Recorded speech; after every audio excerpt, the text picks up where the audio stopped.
Grand awakening, Libra, my air babies. Positive vibes, motivation, inspiration, elevation. Love, light, positive energy, goodwill, peace and healing, abundance and prosperity all your way. Please like, share, comment, and subscribe. This page has been a blessing to you. Check out my LinkTree. Book a massage with me. Check out the ebooks, the music, the NFTs. Great gifts are in there for you. Your word of the day is affirmation. This is confirmation that you're in the right place, right time. Spirit, God is asking you, what do you want?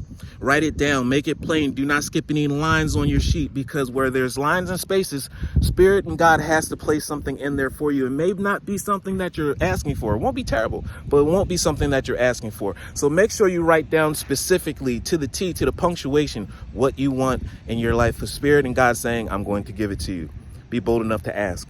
I've listened to myself and acknowledge my needs. I assert myself to retain my power. I'm brave and gentle. I don't have to be afraid of others because I'm respected by myself. And when you respect yourself, you're respected by others. Carry yourself the way that you want others to be able to accept you and carry you also. Love one another. Be kind to one another. Love yourself. I love you too.